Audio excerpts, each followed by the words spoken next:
Any object that we work with in the 3D viewport has what are known as transforms, which allow us to associate that object with the 3D world around it. These transforms are the location, rotation, and scale of the object. Let's take Bob as an example here. Bob has a current location value of 0, 0, 0. 0 on the X, Y, and Z axes.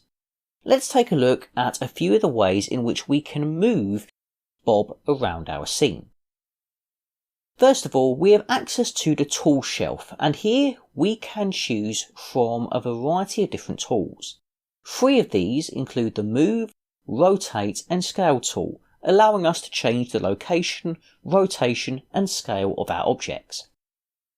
We can left click on the Move tool, and this will allow us to move our object. You will notice that a gizmo has been added at the centre of our model. This gizmo has 3 coloured arrows and 3 coloured squares, as well as a white circle. If we click and drag on the white circle, we will be able to move our objects around our viewport in 3 dimensions. If you take a look at the very bottom of the Blender UI, you will see that we have a wide variety of additional keys that we can press to control the current tool that we are using. For example, if I wanted to confirm a change in location, I can just release the left mouse button. Now, Bob has been repositioned elsewhere in our scene. I'm just going to use Ctrl and Z to undo that operation. Now, while we can move our object in 3 dimensions here, we can also isolate it to a single dimension by using these arrows. The red arrow indicates the X-axis, so I can click and drag from the red arrow and I will move Bob on the X-axis. Alternatively, the green arrow allows me to move on the Y-axis, and the blue arrow allows me to move on the Z-axis. We also have the 3 coloured squares. These allow us to move on the X, Y and Z planes, which is basically the ability to move on 2 axes at the same time. So the X plane, which is this red square here, allows us to move on the Y and Z axes. The blue square allows us to move on the X and Y axis. And the green square allows us to move on the X and Z axis. So these are the various ways in which we can move our objects using the gizmo. But there are other ways of moving our models. For example, I can use a hotkey. The hotkey for moving our objects in the 3D viewport is G. When I press G, the highlight around our objects becomes white, and I can then begin to move my objects around my 3D viewport. If I then press the X key, after I have initiated the grab tool, I can lock or constrain my grab tool to a single axis, which in this case is the X axis. I can lock it to the Y axis by pressing Y, and I can also lock it to the Z axis by pressing the Z key. I also have the ability of locking it to the 3 planes. I can hold down Shift and X to lock it to the X plane, Shift and Y to lock it to the Y plane, and Shift and C to lock it to the Z plane. You can see all of these keys in the footer of the Blender UI while using this tool. Right now I'm just going to right click and that's going to cancel my operation. Now a third method of manipulating my location is from the side panel. The side panel is currently invisible in our interface. To open it up, just press the N key on your keyboard. Here you will see the information with regards to the object's location, rotation and scale. This will allow us to just click and drag on any of these values to manipulate the location of our object on any of the 3 axes. We can also click and drag down to select multiple axes at the same time, and we can select as many of these as we require. We can also left click and then type in an exact value that we want to use. For example, I might want to position this by a value of 1 meter on the z-axis, 2 meters on the y-axis, and -2 meters on the x-axis. So I position my object precisely where I want it to go. We also have the ability to change these values in the exact same way here in the Object Properties tab of the Properties panel. Again, we can click and drag any of these values, or we could type in any values that we want with each axis. Everything that I've shown you so far can be replicated with the rotation and scale, so let's quickly run through those two transforms as well.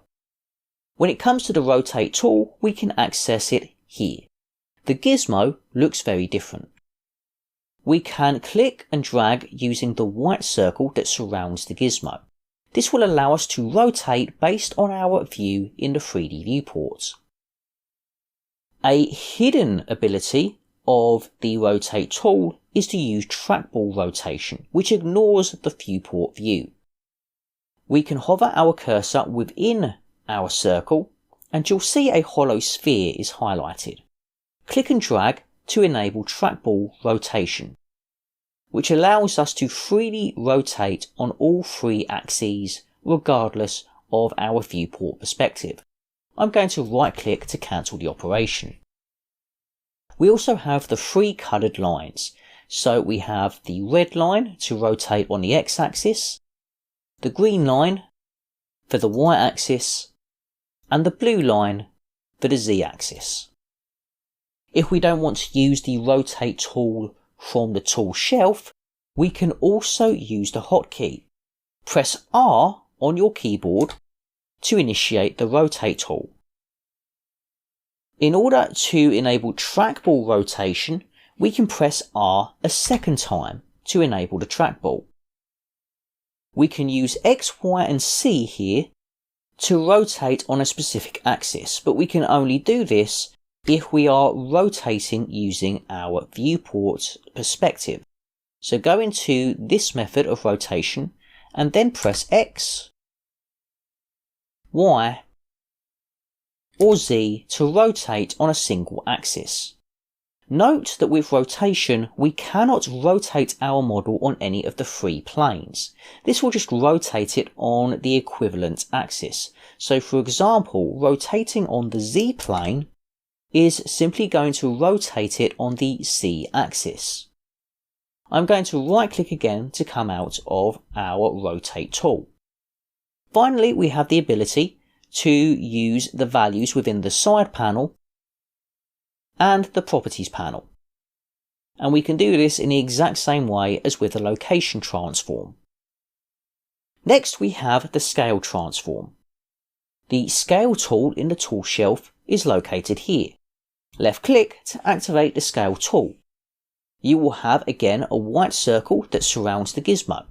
Left click on this white circle to scale up and down on all 3 axes.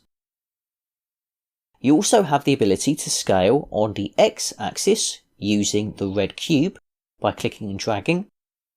You can scale on the y-axis with the green cube and the c-axis with the blue cube. Unlike the rotation tool, we have the ability to scale on the specific planes. Red for the x-plane, green for the y-plane, and blue for the z-plane. If you don't want to use the scale tool, you can use the hotkey. The hotkey for scaling is the S key, so press S to begin scaling. You can lock to a specific axis with X, Y, and Z. You can also lock to a specific plane with Shift and X, Shift and Y, and Shift and C.